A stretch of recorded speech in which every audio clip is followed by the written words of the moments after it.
Hai semuanya, kita berjumpa lagi ya. Kali ini kita akan belajar tentang sistem koordinasi. Apa itu sistem saraf?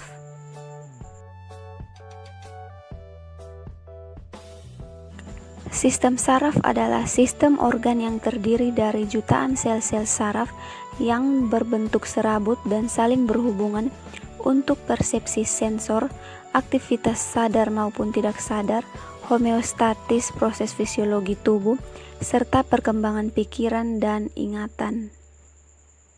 Struktur sel saraf atau neuron. Neuron merupakan unit fungsional sistem saraf yang berukuran panjang sekitar 39 inci, serta terdiri atas bagian dendrit, badan sel, dan akson atau neurit. Badan sel berfungsi untuk mengendalikan metabolisme keseluruhan neuron. Badan sel memiliki nukleus di tengah dan nukleolus yang menonjol.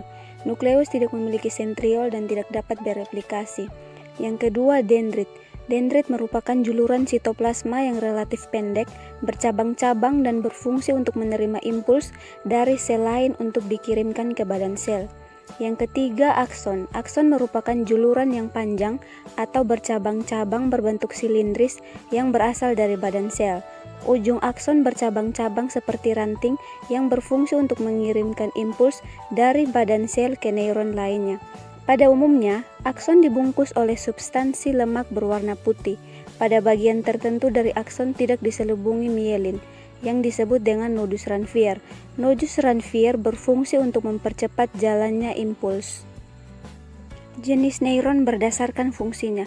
Yang pertama neuron sensorik, yang kedua neuron motorik, yang ketiga neuron konektor. Neuron sensorik berfungsi untuk menghantarkan impuls dari reseptor ke sistem saraf pusat yaitu otak dan medula spinalis. Yang kedua, neuron motorik berfungsi untuk mengirimkan impuls dari sistem saraf pusat ke otot atau kelenjar yang hasilnya berupa tanggapan terhadap rangsangan.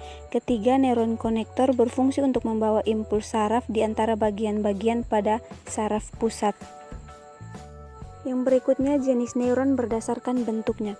Yang pertama, neuron multipolar. Neuron multipolar memiliki satu akson dan dua dendrit atau lebih.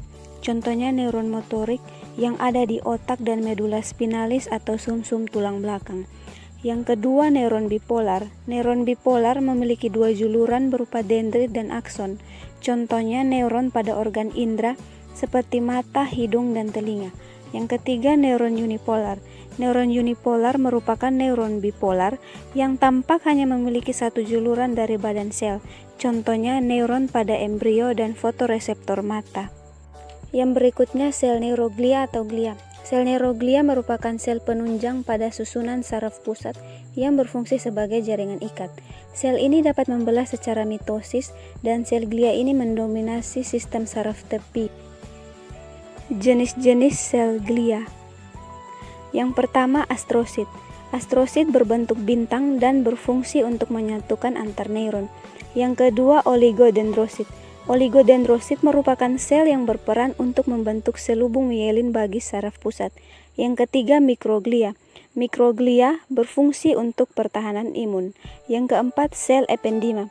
Sel ependima merupakan membran epitelium yang melapisi rongga cerebral dan medula spinalis.